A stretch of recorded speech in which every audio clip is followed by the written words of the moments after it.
ሲጀምር ሻርብታዩ አላልኩሽም? ምንድነው? የምን ሀዘን ማብዛት ነው? ምንድነው ሲጀምር? እሺ ተረጋጊና ቤቱን ሀዘን የምታረጉት ምንድነው? አይናሽ እኔ ደግሞ ይሄንን ሁሉ ሚስጥር ይዤ መሄድ አልፈለኩም። ሁላችንንም ነው የጎዳችን አይደለም። እዛ የሆነ ነገር እንትን ብሏል ወስዷል ነው የሚባለው። አንጀቱን እንዳልነበረ ነው ያደረገው። እንግዲህ አንገብጋቢ ነው አስፈላጊ ነው ብዬ የጠራው ልጄ በድንገት ነው ከዚህ ዓለም የተለየው። እኔ ደግሞ ይሄንን ሁሉ ሚስጥር ይዤ መሄድ አልፈለኩም። ግን ልጁ ትንሽ አስቸጋሪ ነውና በሞቱ ላይም እኔ የነሱ እጅ ያለበት ብዬ ነው ጥርጣሬ ያለኝ። ያው ገልጬ ለመናገር አልቻልኩም እንጂ ያየሁት የተጨበጠ ነገር የለኝም እንጂ ሳየው ሁኔታውን ግን በቃ የነሱ እጅ እንዳለበት ነው። እኔ ጥርጣሬ በአጠቃላይ እነሱ ላይ ነው፣ ሁለቱ ላይ ነው። ከእናታቸው ጋር ተመሳጥረው በቃ ልጄን ገለውታል። አንድ ልጅ ነው ያለኝ፣ አንድ ልጅ ነው የነበረኝ፣ አለ ልጅ አስቀሩኝ። እንግዲህ ይሄንን ስታየው በጣም ያሳዝናል። ለዚህ ነው እንደው ሁኔታዬን ሆዴላ ጫውጥ ብዬ የጠራው። እቃ የወደቀበት ያህል እንኳን አልተሰማቸውም። እቃ የወደቀበት አንድ እቃ የገዛኸው እቃ እንኳን ሲሰበር ያናድድሃል። እንደሱ እንኳን አልቆጫቸው። እነሱ ከእናታቸው ጋር ተመሳጥረው እኔ እንግዲህ ያረጉትን ነገር አላውቅም። እሱ መድኃኒዓለም ነው የሚያውቀው። በደሙ የወሰደው ነገር አለ ነው። ታዲያ ማንን እንበል እንግዲህ ማንን እንጠርጥር እንጂ ሌላ ከዛ በተጨማሪ ተጓዳኝ በሽታ የሚጥል ነገር በሽታዎች የለበትም።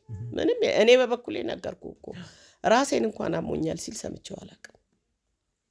ስለዚህ እንግዲህ ምን ታረቀዋል? እዛ የሆነ ነገር እንትን ብሏል ወስዷል ነው የሚባለው። አንጀቱን እንዳልነበረ ነው ያደረገው። አባቴ ለፍቶ አዳሪ ነው። በጣም ለኛ ሲል ለፍቷል። በጣም ለኛ ሲል እና እንጃ አላውቅም። አሟሟቱ ራሱ በጣም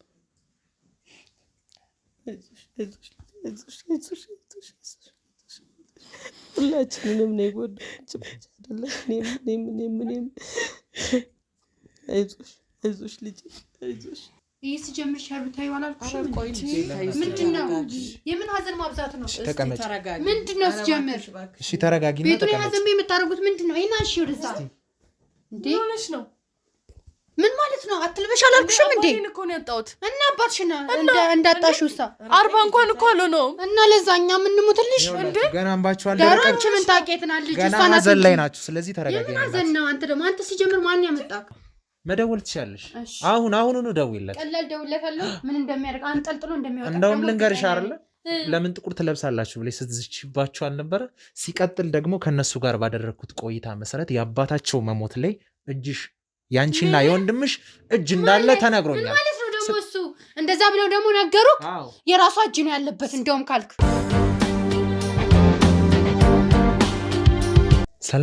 ሰላም ውድ የገመና ሾው ተመልካቾቻችን፣ እናንተ የምትወዱን እኛ የምንወዳችሁ፣ የምትናፍቁን የምንናፍቃችሁ፣ ሁሌም በአዳዲስ ታሪክ የምንመጣላችሁ ገመና ሾው እንሰኛለን። እኔ ደግሞ በሱ ፍቃድ እባላለሁ። እንግዲህ በባለፈው እንዳያችሁት ከሆነ የደረሰብኝ አደጋ ነበረ። ከዛ አደጋ ተረፌ ድኜ ለእናንተ ለተመልካቾቼ አዳዲስ ታሪኮችን ይዤ መጥቻለሁ። ያው ዛሬ እንግዲህ አንዲት እናት ካጠገቤ ይገኛሉ። ቤቱንም ሳየው ትንሽ የሀዘን ድባብ ያለበትም ይመስላል። ያው አልጋ ላይ ተኝቼ ታሜ በነበረ ሰዓት በደወሉልኝ ሰዓት አስቸኳይ ነው አጓጊ የሆነ ታሪክ ነው ስላሉኝ በዛ መሰረት ወደዚህ ቤት ተገኝቻለሁ። በቅድሚያ እንተዋወቃቸውና ወደ ታሪካችን እናልፋለን።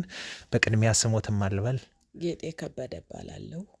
እሺ ምንድነው ይሄን ያህል በጣም አስፈላጊ ነው አንገብጋቢ ነገር ነው ብለው ነው የጠሩኝ? ምንድነው እስቲ ለኔም ግልጽ ያርጉልኝ። እንግዲህ አንገብጋቢ ነው አስፈላጊ ነው ብዬ የጠራው ልጄ በድንገት ነው ከዚህ ዓለም የተለየው።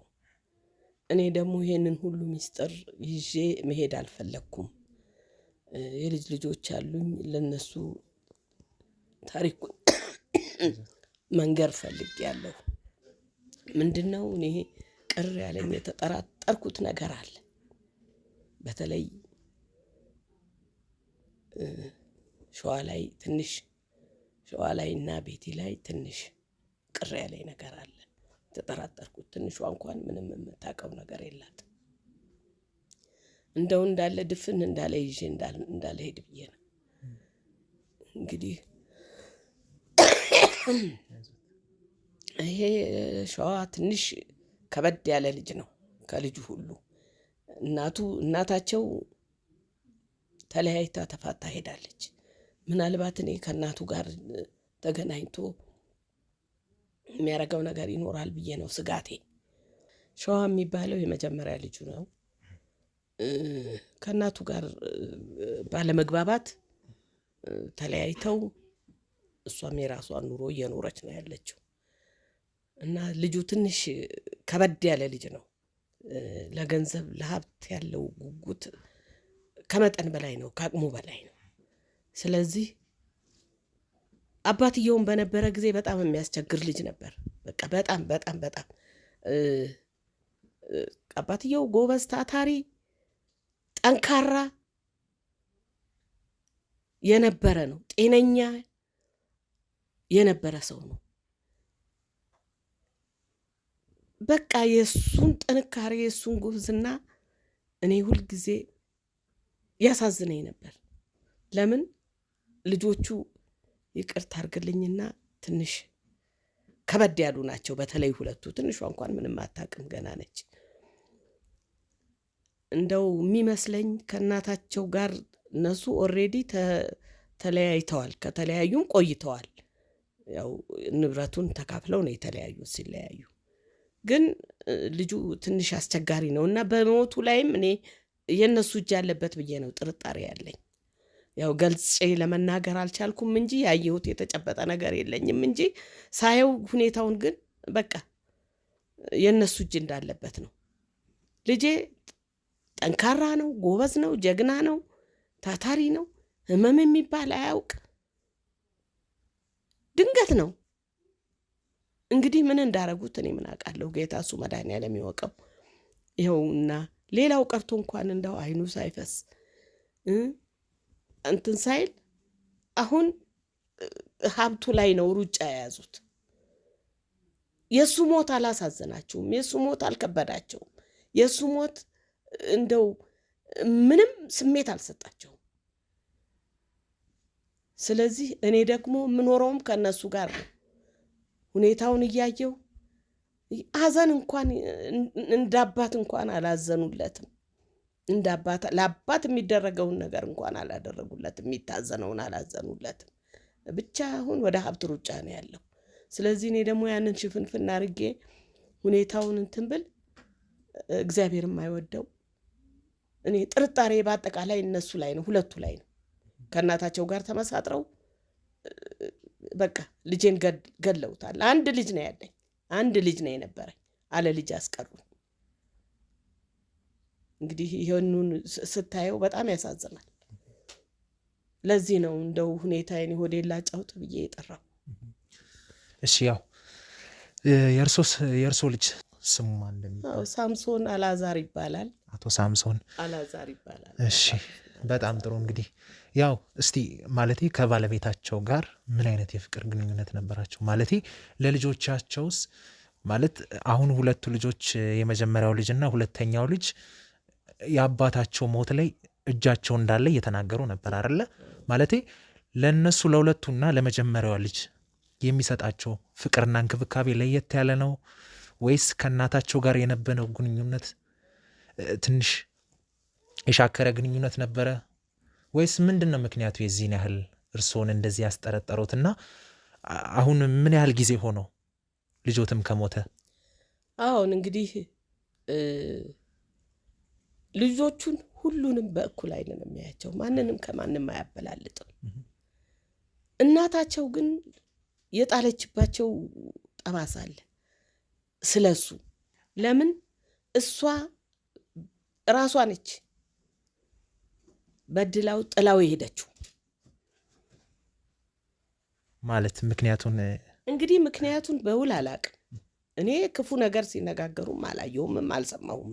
ያው መኖሪያችን የተለያየ ነው። እንግዲህ ግን ሳያት እንዴት ነው እሱ ለፍቶ ደክሞ አዳሪ ነው። እሷ ደግሞ ገና ዘላ ያልጠገበች ነች። እንግዲህ በምን እንዳልተግባቡ በምን እንትን እንዳላሉ አላቅም። ማለት የመለያየታቸው እንትን ልጆቹ ለአቅመ አዳም ከመድረሳቸው በፊት ነው ወይስ ገና ልጅ እያሉ ነው የተለያዩት? አይ ብዙም አልደረሱም። ግፋቢል እንግዲህ ሸዋ አንድ 16 17 ሆኖ ነው። ቤቲ ደግሞ 14 ትሆን እንደዚህ ናቸው። እና ልጆቹ ያቺ ትንሽ ነች። ቀድሙንም ሲለያዩ ትንሽ ነች፣ አታውቅም ጭራሽ ሆኖ። እና በቃ በምክንያት ነው ትታቸው የወጣችው። ራሷ ነች። እሱ ውጭም አላለ ይጅም አላለ ተነስታ ወጣች። ወጣ ብዙም አልቆየች። እንግዲህ ያቆየችው ነገር ሊኖር ይችላል። ወዲያው ነው ሌላ ያገባችና የራሷን ኑሮ መኖር የጀመረችው። እንግዲህ ለልጆቹ ምን ትበላቸው ማቆም ነገር የለም፣ የሰማሁትም የለም። ግን ልጆቹ በቃ አባታቸው ላይ ትልቅ ጥላቻ ትልቅ። እንደውም እኮ ለምን ሐዘን ትለብሳላችሁ ብላ ሴቷ ጭራሽ እንደው እንዳናዝን እንኳን ጥቁርም እንዳናዝን እንኳን ያደረገችን እሷ ነች። በመናገር በመቆጣት ምንድን ነው እሱ ለመሆኑ? ለሱ የምን ጥቁር ያስፈልገዋል? እኔ ምን እንደበደላቸው አላቅም፣ ምን እንዳደረጋቸው። ለነሱ ብሎ ነው ሌት ተቀን ደፋ ቀና ሲል እንደው ሳይታሰብ የሞተው። እነሱን እንትን ለማለት ነው መከራውን ሲያየ ሞተው። ትልቅ ድርጅት የመኪና መሸጫ ድርጅት አለው፣ ትልቅ ድርጅት። እሱ ውስጥ እንኳን ገብቶ እንዲሰራ ልጁ ጥፋት ብቻ ነው፣ በቃ ጥፋት። አሁን ይኸው ከሞተ እንኳን 40 አልሞነው። ያን ጀግና የመሰለ አባት፣ ያን ጀግና የመሰለ ሊሳጣ ለነሱም አባታቸው ነበር። እቃ የወደቀበት ያህል እንኳን አልተሰማቸውም። እቃ የወደቀበት አንድ እቃ የገዛኸው እቃ እንኳን ሲሰበር ያናድድሃል። እንደሱ እንኳን አልቆጫቸው። እነሱ ከእናታቸው ጋር ተመሳጥረው እኔ እንግዲህ ያረጉትን ነገር አላውቅም። እሱ መድኃኒዓለም ነው የሚያውቀው። ምናልባት አባታቸው ወይም ልጆት ሌላ ተጓዳኝ በሽታ ነገሮች አልነበሩበትም? ማለት እንደ ስኳር፣ ግፊት ወይ ደግሞ አዙሪት የሚጥል በሽታ ነገር የለበትም። ምንም በሽታ የለበትም። እኔ በበኩሌ ታሞ ራሴን እንኳን አሞኛል ሲል ሰምቼው አላውቅም። ምንም እንግዲህ ምን አውቃለሁ፣ ምን እንደሰጡት ምን እንዳደረጉት እሱ መድኃኒዓለም የሚወቀው ብቻ። ማለት ያ ነገር ሲከሰት እርስዎ እዚህ አብረው ነበር የሚኖሩት ከልጆት ጋር ወይስ እርስዎ ሌላ ቦታ ነበር? ይሄ እኔ ቤት ነው፣ የእሱ ቤት ሌላ ጋር ነው። ሌላ ቦታ የእሱ ምን የመሰለ ቪላ ምን የመሰለ እንትን አለው። እኔ ከነሱ ጋር እዚህ እሱ እንትን ሲል ወደ እኔ ጋር ያው አብረነን ማለት ይቻላል። ይመጣሉ ይሄዳሉ፣ ይመጣሉ ይሄዳሉ። እዛም እዚህም ናቸው ያሉት። ሙልጭ ብለው ወደ እኔም አልመጡ፣ ጭልጥ ብለውም ወደ እሱ አልገቡም። ሲፈልጋቸው እዚህ መጥተው 5 ቀንም 6 ቀንም ሳምንትም ወርም ተቀምጠው ይሄዳሉ። ደግሞ ሳይላቸው እሱ ጋር ይሄዳሉ። እሱ በሰራተኛ ነው የሚኖረው። እንኳን ለሱ ለእኔ ሰራተኛ ቀጥሮ በሰራተኛ ነው ያለሁት። አሁን ልጄን አሳጡኝ። ልጄ ሀብት ጥሩ አይደለም። ሀብት አንዳንዴ መጥፎ ነው። እሱ ደግሞ እዚህ የደረሰው እንደማንም እንትን ብሎ አይደለም፣ ለፍቶ ደክሞ ነው። ግን ስታየው ልጆቹ ጨካኞች ናቸው። በቃ ጨካኞች። እኔ እንጃ እንግዲህ የእናታቸው እንትን ነው ያለባቸው። እንግዲህ ምን እንደነገረቻቸው አላቅም፣ ምን እንዳለቻቸው አላቅም። እንግዲህ እኔም እሱም ያረጋቸው ነገር የለም። እንዲህ ነው ብሎ ለማለትም ይከብዳል። እና ይኸውልህ ገና እንኳን 40 አልሆነው ጭቅጭቅ ገና። እኔም ደግሞ ይችን ሚስጥር ይዤ እንዳልሞት ብዬ ነው። ማለት እርሶም ስለ ልጆቹ የጭካኔ ባህሪ ያወቁት ልጆት ከማረፉ በፊት ነው ወይስ በኋላ ነው? ማለት ስለ ልጆቹ እንደዚህ ጸባያቸው ስለመቀየር ምክንያት ከእርሶ ጋር የማውጋት አጋጣሚ ነበረው ልጆት? ጊዜ የለውም እሱ። ለማንኛውም ቢመጣም ያው እንግዲህ ስለ ደህንነቴ ስለ ጤንነቴ በስልክም ቢሆን እንዴት ነሽ በየጊዜው ይደውላል። ሲመቸውም ይመጣል። ያንን ለማድረግ እንግዲህ ቁጭ ብለንም ለማውራት ጊዜም የለም። እኔም ብዙ እንትን ማለቱን አልፈለኩም መሃላቸው መግባቱን እና ያለውን ችግር ምን ችግር እንዳለ አልነገረኝም። ግን ሳያቸው በሁኔታቸው ከመሞቱ በፊትም ጭምር ጥሩ ልጆች አልነበሩም፣ ጥሩ ላይ አልነበሩም። አዎ አንዳንዴ ብስጭት ይልና እንደው ሲደውልም ሲመጣም ብስጭት ብሎ እንደው ምን ሆነ ነው ስለው ተይኝ ባክሽን ተይኝ እናቴ ብነግርሽ ትጨነቂያለሽ ተይኝ አልነግርሽም እያለ ብዙ ነገር ደብቆ ይዟል። እንግዲህ እሱ ነው የሚያውቀው የሆነው ያደረጉትን የሚያደርጉትን። እስቲ ተወኝ ባክ ማለት ከሞተ በኋላ መቼስ ምርመራ ይደረጋል አይደል? ያ ምርመራ ከተደረገ በኋላ ልጆት በምን ሞተ ተብሎ ነበር ምርመራው የተረጋገጠው? እሱን ነገር ግልጽ ያደርጉልን። እንግዲህ ምርመራው እንትን ያለው የሆነ ነገር ወስዷል ነው ማለት ምን መድኃኒት የሆነ እንትን ውስጥ ተገኝቷል በደሙ የወሰደው ነገር አለ ነው። ታዲያ ማንን እንበል እንግዲህ ማንን እንጠርጥር እንጂ ሌላ ከዛ በተጨማሪ ተጓዳኝ በሽታ የሚጥል ነገር በሽታዎች የለበትም። ምንም እኔ በበኩሌ ነገርኩ እኮ ራሴን እንኳን አሞኛል ሲል ሰምቼው አላውቅም። ስለዚህ እንግዲህ ምን ታረቀዋል? እዛ የሆነ ነገር እንትን ብሏል ወስዷል ነው የሚባለው። አንጀቱን እንዳልነበረ ነው ያደረገው። እሱ መድኃኒዓለም የሚያውቀው። ምናልባት በዛ ሰዓት በሞት ጣር ላይ ያለ አግኝተውታል ማለት ኑዛዜው ላይ የተናዘዘው ነገር አለ ምናልባት በዚህ ሁኔታ ውስጥ ለዛም ጊዜ አላገኘም። አዎ ሄደ ሆስፒታል ወሰዱት። እዛው ገና ሳይደርስ ነው በር ላይ እንትን ያለው። እኔም ተደውሎልኝ ሲሄድ ኦልሬዲ አልፏል። የለም አልደረስኩበትም እኔ ራሴ። ስለዚህ እንግዲህ ምን ታረቀዋለህ? እሱ ደሙን ያውጣለት። የውሻ ደም የሚያወጣ አምላክ እሱ ያውጣለት ደሙ። ለሱ መስጠት ነው እንጂ ምን ይደረጋል? እንደው ጥርጣሬ ያደረብኝ እኔ እንትኑ ላይ መቸኮላቸው ነው ብቻ ሀብቱ ላይ ወደ ሀብቱ መቸኮላቸው ነው በቃ እንትን ያለኝ ትንሽ ጥርጣሬም ውስጥ የከተተኝ። በፊትም እንግዲህ ያው ብዙም አይናገር እንጂ ለአንዳንድ ጓደኞቹ መበሳጨቱን ይነግራቸው ነበር። እዛ ለቅሶ ላይ ቁጭ ብለን ሲያወሩ ነው የሰማሁት። እሺ ያው በጣም ትልቅ መረጃ ነው የነገሩኝ፣ ትልቅ ፍንጭ ነው። ከዛሽ ፍንጭ ተነስቼ እኔ በማጣራበት መልኩ አጣርቼ ነገሩን ደርስበታለሁ።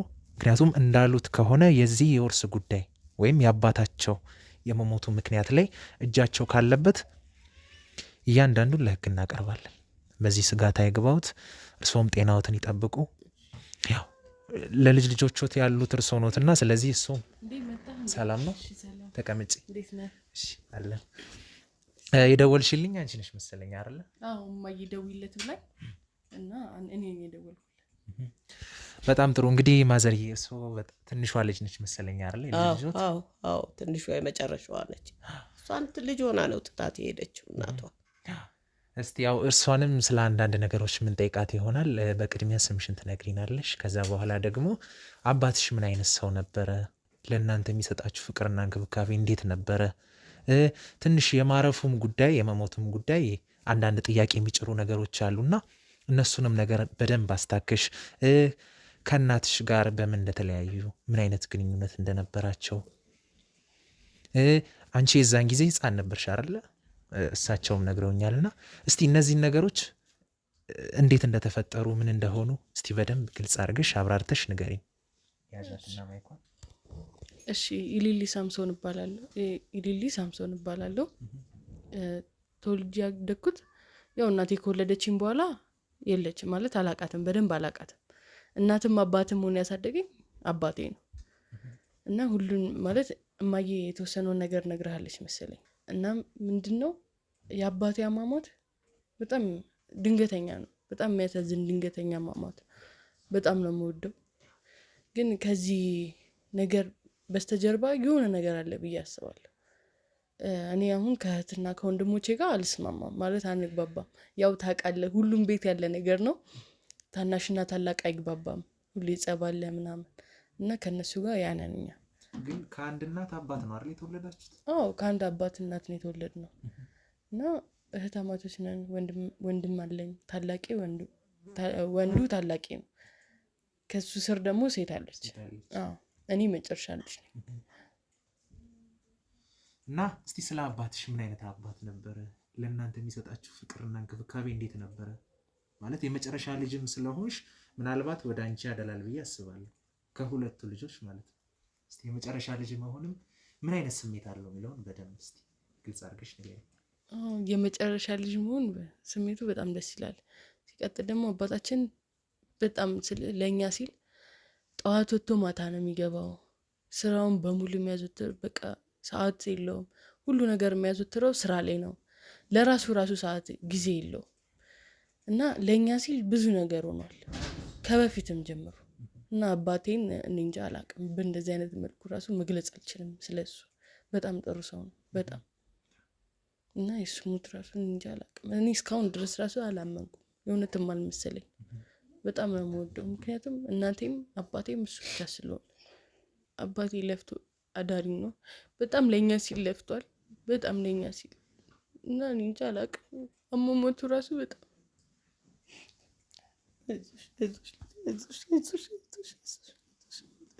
ሁላችንንም ነው የጎዳው ብቻ አይደለም። እኔም አይዞሽ ልጄ አይዞሽ።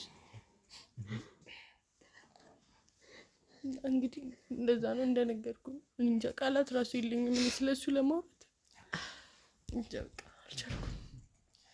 እሺ ያው ሀዘናችሁ ይገባናል፣ ገና 40ም እንዳላለፈ እናውቃለንና ስለዚህ ያው አሁንም ቢሆን መጽናናቱን ይስጣችሁ እያልን እሺ ያው ወደ ዋናው ነጥብ ልምጣና አባትሽ ከእናትሽ ጋር የተለያየበት ምክንያት ምንድን ነው? ማለቴ ምናልባት እናትየው ወይም የአባታችሁ እናት ባያውቁትም እንኳን ምናልባት እናንተ ልጆች የማወቅ ነገር አለና አንቺም በልጅነትሽ ስለነበረ ምናልባት የምታስታውሹ ነገር ካለ የተጣሉበት ምክንያት የተለያዩበት ምክንያት ምንድን ነው? ማለት ከመሬት ተነስተው በትንሽዬ ነገር ሊለያዩ አይችሉም። ምናልባት ምንድን ነው ብለሽ ነው የምታስቢው የመለያየታቸው ምክንያት? የእናንተ አስተዳደግ ላይም የፈጠረው ነገር አለ ብዬ ተስፋ አደርጋለሁ፣ ካለ እናት ማደግ ማለት። አዎ ምን መሰለ፣ እኔ ይሄን ያህልም ራሴን ማቅ አይነት ልጅ አልነበርኩም በዛ ሰዓት ላይ። እኔ ስንት ዓመትሽ ነበር? 5 ዓመት።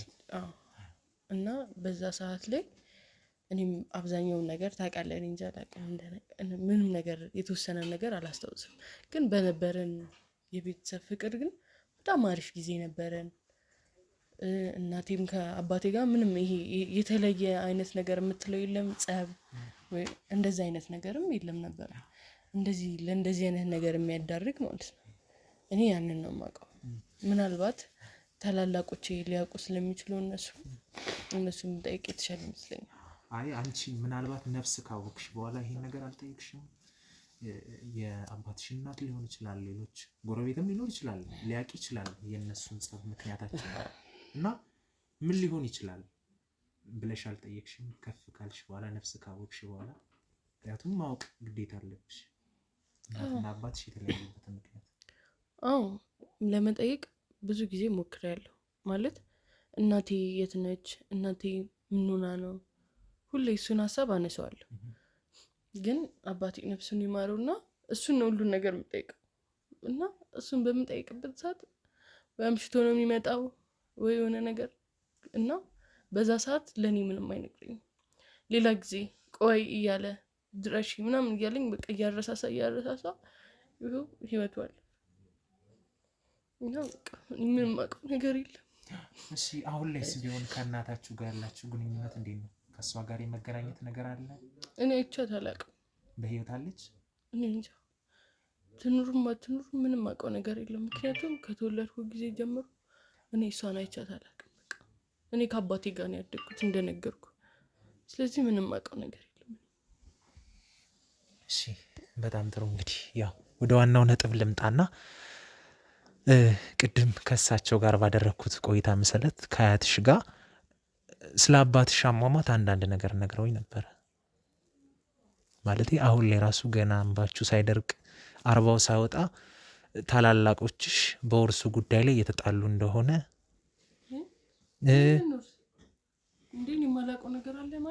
አንዴ ልጨርስ እና በዛ ጉዳይ ላይ እየተከራከሩ እንዳለ ገና 40 ሳይወጣ የዚህን አይነት ስሜት ውስጥ እንዳሉና በአባትሽ ሞት ላይ እጃቸውም ሊኖር እንደሚችል አያትሽ ጥርጣሬያቸውን ነግረውኛል። ማለት የዛን ሰዓት በሞተ ሰዓት በደም ውስጥ የሆነ መድኃኒት እንደተገኘ ዶክተሮቹ ተናግረዋል ብለው እሳቸው ለእኔ ጠቁመውኛል። ስለዚህ ነገርስ የምታውቂው ነገር አለ ወይስ አንቺ ገናት የቤቱ ትንሽዬ ልጅ ስለሆንሽ ይሄን ነገር ሳይነግሩሽ አልፈዋል? ምንድን ነው የምታውቂው ነገር አለ? ስለ እህትና ወንድሞችም ቅድም ስትናገሪ ነበር ከእነሱ ጋር ያለኝ ግንኙነት ያን ያህል አይደለም ብለሽኛል። እና አንቺስ ብትሆኚ እነሱ ላይ ጥርጣሬ አለሽ የአባትሽ ሞት ላይ? አዎ አብዛኛው ጊዜ አንገናኝም እንደነገርኩ ነው። እኔ ከወንድምና ከእህቶቼ ጋር አይደለም የምኖረው ከእህቴ ጋር ነው የምኖረው። ምክንያቱም አንስማማ። እዚህ ቤት ውስጥ ማለት ነው ከእህትሽ ጋር? አዎ እዚህ ቤት ውስጥ ነው ከእህቴ ጋር የምኖረው እና ከእነሱ ጋር ብዙም አንስማማ። ብስራተ ገብርኤል አካባቢ ቤት አለን፣ በጣም ትልቅ ቤት ከምነግር በላይ በጣም እንሽጠው ራሱ ብንል በውድ ብር የሚሸጥ ቤት ነው ያለን እና እዛ ቤት ውስጥ ነበር የምንኖረው አንድ ላይ። ከእነሱ ጋር ስለማንስማማ እኔ ሀያቴ ጋር መጣሁ። ከሀያቴ ጋር ነው የምንኖረው። ይህንን ቤት እንደምታየው አይደለም። ስለ ሀብት ብዙ ሀብቶች አሉን፣ ግን አንስማማም፣ እርስ በርሳችን አንስማማም። አብሶ ታላቅ ወንድሜ እኔ እንጃ እንዴት ልንገር፣ ከባድ ባህሪ ነው ያለው እና ምን እንደሆነ ታውቃለህ? የመኪና መሸጫ ያለን ትልቅ የመኪና መሸጫ። እንደውም አሁን ቅርብ ጊዜ ከ3 ወር ከ4 ወር በፊት ተቃጥሎ ነበር እና እሱን ራሱ ለማሳደስ ምናምን ብዙ ያላደረግነው ነገር የለም። በጣም ብዙ ነገር አድርገናል፣ ብዙ ነገር ሞክረናል፣ ሁሉም ነገር አስተካክለናል። እሱ አሁን የቅንጡ መኪና ነው የሚነዳው፣ ትልልቅ መኪና ነው የሚነዳው እና እኔ እንጃ እንዴት ብዬ ልንገርህ፣ አሪፍ ላይ ነው። ታላቅ ወንድምሽ ታዲያ ምን አይነት ሰው ነው? ማለት ከሀብቱ አንቺ ያን ያህል እንድትጠቀሚ የማድረግ እንትን አለው ወይስ በምን ምክንያት ነው አንቺን ሊያሸሹሽ የቻሉበት ምክንያት? በውርሱ በሀብቱ ምክንያት ነው? ከዛ ነገር እንዳትጋሪ ስለፈለጉ ነው ወይስ ምንድነው ምክንያታቸው? ከአንቺ ጋር ያለ መስማማታቸው ምክንያት ምን ሊሆን ይችላል? እኔ እንጃ ከኔ ጋር ለመስማማታቸው ምክንያት እኔ ሊገባኝ አልቻለም።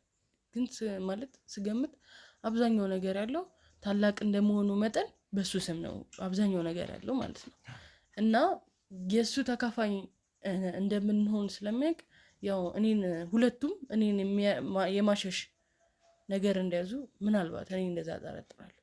በጣም እኔ እንጃ አላውቅም፣ ክፉ ሰው ነው። እኔ እንጃ ወንድሜ፣ እኔ እንጃ አላውቅም። ቻው።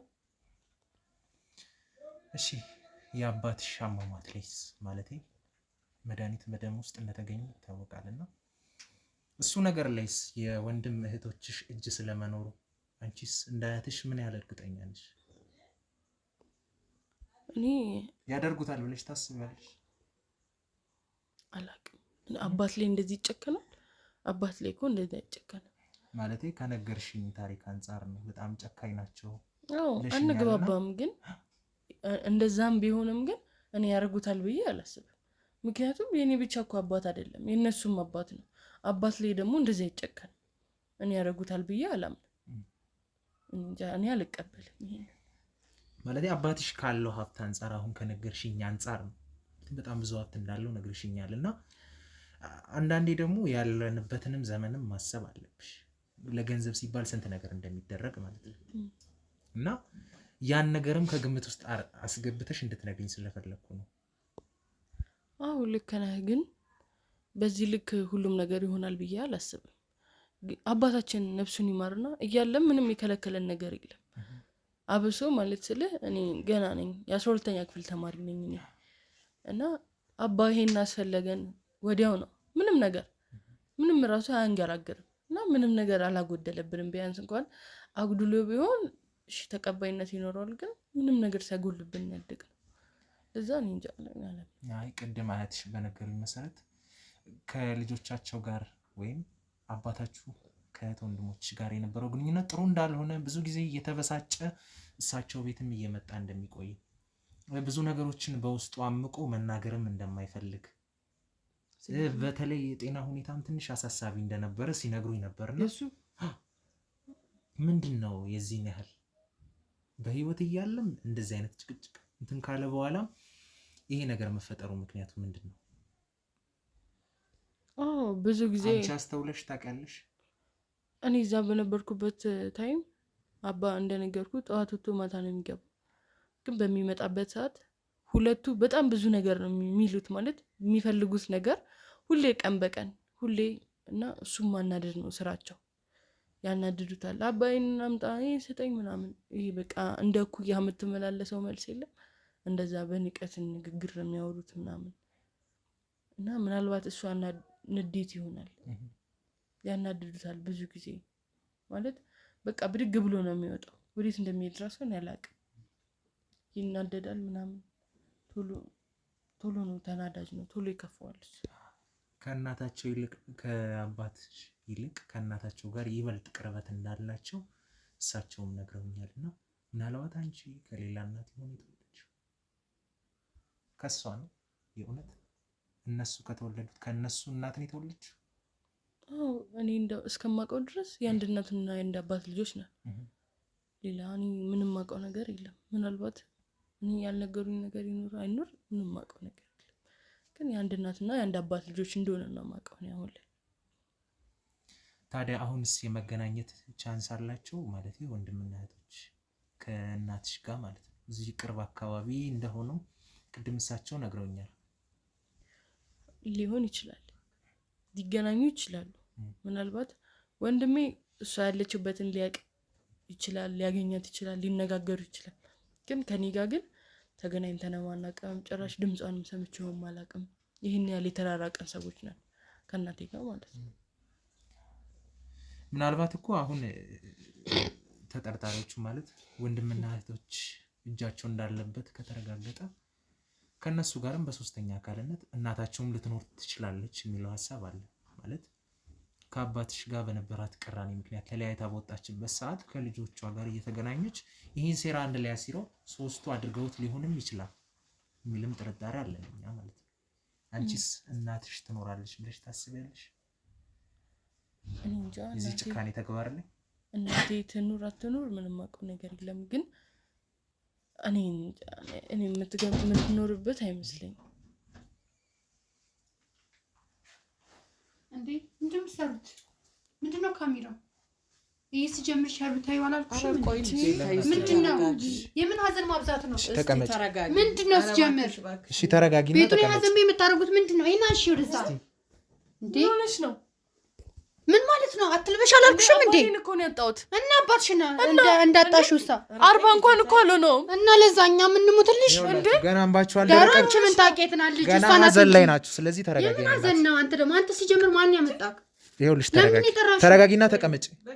ቁጭ በይሽ ነው። እስቲ ተረጋጊ። አሃ ለምንድን ነው የምትቀመጠው? ሲጀምር ካሜራ ምናምን ምንድነው? 40 እንኳን ሳይወጣ ልጄ ተይ እባክሽ እባክሽ። 40 ወጣ ለኛ ምንድን ነው የሚፋይድልን? ይመለሳል። ገመናችሁን በአደባባይ ባታወጡ ጥሩ ነው። ገና አባታችሁ ከሞተ 40 ስላልሆነ አንተ ምን አገባህ? ሲጀምር ጎረቤት ሊሰማን ይችላል። አንተ ምን አገባህ? ሲጀምር ስለኛ ቤት ኧረ ተይ ልጄ ተይ። እንዴት ተይ ግድ የለሽም ተይ ተይ። እንደዚህ አትሁኝ ተይ ተይ። የሞተው እኮ ያኔ መሰለ ጀግና አባት እኮ ያኔ መሰለ በህይወት እያለ ነበር ማለት ያለብሽ። አንቺ ግን አባትሽ አይደለም ማለት ነው።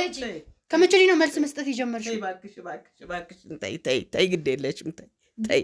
ታዲያ እሱ አመት እስኪሆና 2 አመት እስኪ እኛ እስከምንሞት ነው እንዴ አንጥፈሽ የምትቀመጪው? ትሞቻለሽ። ምን ሆነሽ ትሞቻለሽ? እኔ ያዘኔን አዘንኩ እንጂ አንቺን የሚነካሽ ምን ነገር አለ? እስቲ ተይ ግድ የለሽም ተይ። ዛሬ ምን ነክቷታል? ተይ እባክሽ እባክሽ። እርጅና ሳይሆን አይቀርም። አያትሽ ናቸው፣ ትልቅ ሰው ናቸው። ቢያንስ እኔም ባታከብሪ እነሱን አክብሪያቸው። አይ እንግዲህ የሞተው የኔም አባት ነው የእሷ ልጅ እንደሆነ ይገባኛል፣ ያንቺም አባት እንደሆነ ይገባኛል። ስለዚህ ተረጋጊና ተቀመጪ። በዛ መልኩ ነው ልናወራ የምንችለው እንጂ በሰላም እያወራን ነበር። እየበጠበጥሽ ማዘን በልብ ነው፣ ጥቁር በለበስ አይደለም። ቤት ላይ አንጥፈሽ በተቀመጥሽበት ማዘን አይደለም። ከልብሽ አዝነሻለሁ። አሁን አዝነሻለሁ ነው አባቴ እኮ አንቺ ዝም በይ አላትምሻለሁ። ዝም በይ አባትሽ አይደለም ምን ብላ በመክርሽ ነው? ኧረ እኔ ምን እመክራታለሁ? ምን እመክራታለሁ? በእሷ ቁጥጥር ስር ሆነሻል። ምን እመክራታለሁ? እስቲ ተይ ልጄ ተይ፣ ግድ የለሽም ተይ ተይ። ያሳዝንሽ ያን የመሰለ ጀግና አባት እንኳን አባት የሞተው አንቺ ጎረቤትም የሞተው አትመስይም። በጣም ያሳዝናል። አይ የዘመኑ ልጆች። ያንቺ ምንሽ ነው የሞተው? ለኔሳ ምን ነው ታዲያ? ለኔሳ አንድ ልጄ አቃጥላችሁ የገደላችሁ ደግሞ ጭራሽ እናንተ። እሺ ማዘር ቆይ ይረጋግ። እሺ ተረጋጊ። ሲቶይ በእናትህ ሲቶይ ይሄውልሽ ተረጋጊ። ሲጀምር ይሄን ካሜራ አዘለይነሽ አይደለ? ተረጋጊና ተቀመጪ። ካሜራውን አጥፋልኝ። ነይ ተቀመጪ፣ ቁጭ በይ እስቲ። እንዴ ጭራሽ በቤታችን መተክ ደግሞ ልታመናቅረኝ ነው እንዴ? ቤትሽ አይደለም። ምን ማለት ነው? ያንቺ ቤት አይደለም። ያው ነው አባቴን ይሰራው እኮ። ስለዚህ አባትሽ የሰራው ቤት ቢሆንም እኛ በሰላም በተረጋጋ መንፈስ እያወራን ነው። ስለዚህ አትበጥብጭ። ካልሆነ መውጣት ትችያለሽ። እሱ ደስ ይለኛል። አንተ መጀመሪያ ወጣ ነው። እወጣለሁ። እኔ አልወጣም ከዚህ ቤት። ምን ማለት ነው? ማለቴ ማውራት ያለብኝ መጠየቅ ያለብኝ ጥያቄዎች አሉ። የእነሱን መልስ ሳላገኝ ከዚህ ቤት አልወጣም እኮ። አንተ ማስለonክ ነው ሲጀምርኛ ቤት መተክ የምትጠይቀን። ማንም ዝም ባያች ደግሞ ማንም ልሁን ማንም እዚህ ቤት ውስጥ አንድ የተፈጠረ ነገር እንዳለ ስለታወቀ እነሱ ነው ደውሎ የጠሩኝ። እኔ ጋዜጠኛ ነኝ፣ ገመናሹ ከሚባል ነው የመጣሁት። ስለዚህ አንቺ ደግሞ አሁን ገብተሽ እኛ መበጠታች። ስለዚህ በተረጋጋ እውነት አባትሽ ሞቷል አይደለ? እና ለዛ ምን ማሰማት አለብኝ? ሀዘን ላይ ነሽ አይደለ እኮ። ስለዚህ ተረጋጊ። ሀዘን ላይ ያለው ሰው ደግሞ በዚህ መልኩ ገመናውን አደባባይ ላይ አውጥቶ ጎረቤት እየበጠበጠ በዚህ መልኩ ያወራ። ሰከን በይ፣ ተረጋጊ እኮ። ካሜራውን አጥፋልኝና ከዛ መጀመሪያ ከዛ እናወራለን። ካሜራው ለምን ይጠፋል? መጥፋት ስላለበት ነው። ያለ ፍላጎቴ ማለት የምናወራው ነገር ይሄን ያህል የማያስፈልግ ነገር ነው። ትክክለኛ የሆነ ነገር ነው የምናወራው። እውነታውን ነው። ካሜራ ይዛ ግዴታ መቅረጽ አለብህ እንዴ? እዚህ ቤት ደግሞ የግድ መቀረጽ አለበት። ምን ስለሆነ? ምክንያቱም የተፈጠረ ነገር ስላለ ያልተፈታ ችግር ስላለ እሱን ለመፍታት ነው። ኦኬ እንደዛ ከሆነ እነሱን ቀረጻቸው። እኔ እወጣለሁ። ለምን እንደምትወጪው ዛሬ ከዚህ ቤት ይኸውልሽ፣ መጠየቅ የምፈልገውን ነገር ሳትመልሽልኝ መውጣት ማ ስለሆንክ ነው? አንተ እኔ አሳይሻለሁ እሱ ማን እንደሆንኩ። ኧረ እባክህ እሺ፣ እናያለን። እንደዛ ከሆነ ስለዚህ ይኸውልሽ፣ አሁን ክፉ ደግ መነጋገር የለብንም። ተረጋጊና የምጠይቅሽን ጥያቄ አለ። እሱም በአግባቡ ትመልሽልኛለሽ። ከዛ በኋላ እኔና አንቺ እንለያያለን። እሺ ቀጥል፣ ልስማክ። እኔ ቸኩላለሁ። እንዳንተ ስራ ፈት አይደለሁ። ከስራ እንደመጣሽ ታስታውቂያለሽ። እሺ ስምሽን ማን ልበል? ቤቲ። ቤተልሔም። በጣም ጥሩ ስም ነው።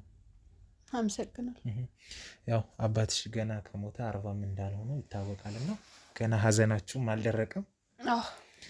ስለዚህ እስቲ ስለ አባትሽ አንዳንድ ነገሮች ንገሪኝ። አባትሽ ምን አይነት ሰው ነበረ? ለእናንተ ምን ያህል የተለየ እንክብካቤና ፍቅር ይሰጣችሁ ነበረ? እንዲሁም የሞተበት ሁኔታ አጋጣሚ ትንሽ የሚያጠራጥር ነገርም ስላለ ከሱ ጋር አንድ ላይ አስታከሽ ንገሪኝ። እናታችሁስ ከአባትሽ ጋር እንደተለያየች ቅድም ከነሱ ጋር ባደረግኩት ቆይታ ሰምቻለሁና በምን ምክንያት ነው ሁለቱ በዚህ መልኩ የተለያዩት? እስቲ ስለ ቤተሰባችሁ በደንብ ግልጽ አድርግሽ ንገሪኝ። ከተነገረ ከኔ ለመስማት ለምንፈልግ ተነግሮኛል ላልክ አይደለ? መድገም አይሆንብኝም? አይ መድገም አይሆንም ማለት ከነሱ የሰማሁት ነገር አለ፣ ካንቺም ደግሞ ማድመጥ ጠይቄ ማወቅ ያለብኝ ነገሮች ስላሉ ስለዚህ የምጠይቅሽን ጥያቄ ስለ አባቴ ነው። አባቴ በጣም ጥሩ ሰው፣ መልከ መልካም። ያው እንደነገሩክ ደግሞ ባለሀብት ነው። የመኪና መሸጫ ምናምን አለን፣ ሱፐር ማርኬት ምናምን አለን። እና በቃ እኛም በማናውቀው ምክንያት ድንገት አባታችን አተናል። ይሄንን ነው የምነግርህ።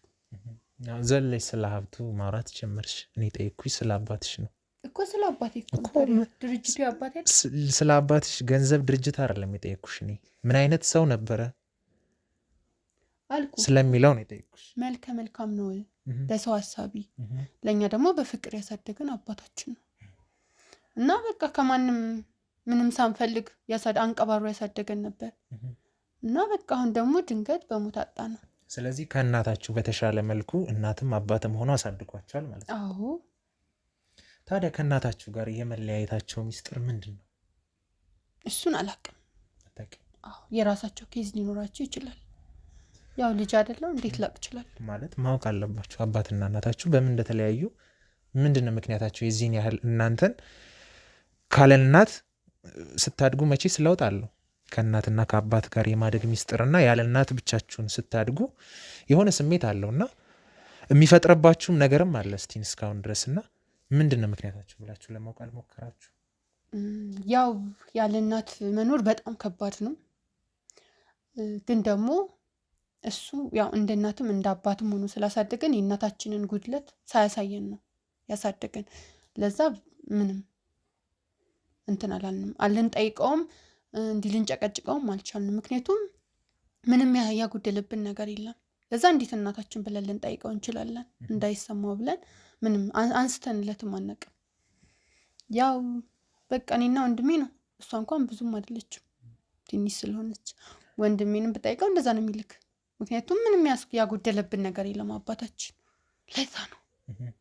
ግን አሁን ድረስ ከእናታችሁ ጋር እንደምትገናኙ ይታወቃል። ማን ያለ አባታችሁ ከማረፉ በፊትም በኋላም ከእናታችሁ ጋር ግንኙነት እንዳላችሁ፣ ከእሷ ጋር በደንብ ብዙ ነገሮች እንደምታወሩ፣ አባታችሁ በህይወት እያለ ራሱ እሱ ከሚሰጣችሁ ፍቅርና እንክብካቤ በላይ ከእሷ ጋር በደንብ ግንኙነት እንዳላችሁ ተነግሮኛል። ይሄ እንግዲህ ያው እናት ለልጇ የምትደብቅለት ነገር ስለሆነ እሷ ናት የምትነግርህ አይደለም። እኛ ደግሞ አግኝተናት አናውቅም። እርግጠኛ ነሽ? አዎ እርግጠኛ ነኝ። ብናገኛትም ደግሞ ምን ነው እናታችን እኮ ናት ማለት 9 ወር በሙሉ በወዷ ይዛን እንዴት ነው ድሮ መንገድ ላይ ምንጥላት? ብናገኛትም ኖርማል ነው፣ ግን ደግሞ አላገኘናት። እሺ ያው እስካሁን እየነገርሽኝ ያለሽው ነገሮች ይሄ እንዳለ በጠቅላላ ያመንኩሽ አይደለም፣ እያስመሰልሽን እየተናገርሽ ያለሽ። ካላመንክ ምን ማድረግ እችላለሁ? ያመንከውን አምነህ ነው ታዲያ እኔን የምትጠይቀኝ እኮ። ትክክለኛውን መረጃ ንገሪኝ። ከእናትሽ ጋር ስቲል እስካሁን ድረስ ትገናኛላችሁ? ምንድን ነው የሚያገናኛችሁ ምክንያት? መብቴ እኮ ናት እናቴ። ሲጀምር አንተ እንደዚህ አይነት ጥያቄ ለምንድን የምትጠይቀኝ? እናቴ እኮ ናት። ምን ማለት ነው? አለባበስሽም ምንም ገና 40 ያልወጣበት ቤት አይመስልም። ምን ማለት ነው? ሲጀምር አንተ እኔ በልቤ ነው እንጂ ማዝነው ጥቁር በለበስኩ ነው እንዴ? ጥቁር በለበስሽ አይደለም፣ ከሁኔታሽም አንጻር እንደተረዳሁት ከሆነ ኧረ እባክህ ምንም የዛ የሀዘን ስሜት ያለብሽ ምን ማለት ነው? ሲጀምር እንደዛ እሱን ታውቂዋለሽ፣ ለአንቺ አልነግርሽ እንዴ? ጥቁር በለበሰ ነው እንዴ? አንጥፎ በተቀመጠ ነው? እነሱ ዝም አንጥፋ ትቀመጥ እድሜ ልኳን፣ እኔ ደግሞ ገና ነኝ። አያትሽ ናቸው አይደለ? ለምንድን ነው ታዲያ ክብር ማይኖርሽ ለሳቸው? እንግዲህ ክብር አለኝ። የመጣሁት አክብሬያት ኃይልላት ነው። ኃይልትያት የአባትሽን እናት በዚህ መልኩ ነው ኃይ የምትያት? ምን ነው ችግር? ገና ስትገቢ ራሱ የነበረሽ እኮ አቀባበል ትክክል አልነበረ። መብቴ ነው። የተቆጣኋት እህቴን ነው። በእህቴ ደግሞ አንተ ምን አገባ? ሲጀምር አንተ ማነክ? በማይገባ ለምንድን ነው ጥልቅ የምትለው? እኔማ ይመለከተኛል። ምክንያቱም የቤታችሁ ጉዳይ ማጣራት ያለብኝ ነገር ስላለ የፈለኩትን ጥያቄ መጠየቅ እችላለሁ፣ ማወቅም አለብኝ። አንቺ ደግሞ የተጠየቅሽው ነገር እዚህ ቤት ስላለው ነገር እንጂ ከዚህ ቤት ውጭ የተጠየቅሽው ነገር የለም። ስለዚህ በተጠየቅሽው አጋጣሚ የምትደነፊውን ነገር ብታቆሚ ነው የሚሻለው። ምን እንዳታመጣ ነው? ምን እንድታመጣ ነው? አንተ እኔ የማመጣውን ነገር በጣም ትዝታለህ። ፈራው የእውነት። ኧረ እባክህ እስኪ ያሳየኛ። አሳይሻለሁ ገና። እንደውም ወንድሜ ጋር የምደውለው መደወል ትችያለሽ። አሁኑኑ ደውይለት። ቀላል ደውለታለሁ። ምን እንደሚያደርግ አንጠልጥሎ እንደሚወጣ እንደውም ልንገርሽ አይደለ? ለምን ጥቁር ትለብሳላችሁ ብለሽ ስትዝችባችሁ አልነበረ? ሲቀጥል ደግሞ ከነሱ ጋር ባደረግኩት ቆይታ መሰረት የአባታቸው መሞት ላይ እጅሽ ያንቺና የወንድምሽ እጅ እንዳለ ተነግሮኛል። ማለት ነው ደግሞ እሱ እንደዛ ብለው ደግሞ ነገሩ የራሷ እጅ ነው ያለበት። እንደውም ካልክ ይኸውልሽ እኛ ነገሩን እናጣራለን። ይኸውልሽ አጣራለሁ ነገሩን፣ ግን አጣርቼ በደረስኩ ሰዓት ያንቺም የወንድምሽ እጅ እንዳለ ካወኩበት አንጠልጥዬ ይኸውልሽ እስር ቤት መቀመቅ ነው የምትወርጃት። ደውይለት። እሺ ደግሞ ደውይለት፣ አሳይሃለሁ። ከዚህ ወዲያው ነው የሚያስወጣው። ደውይለት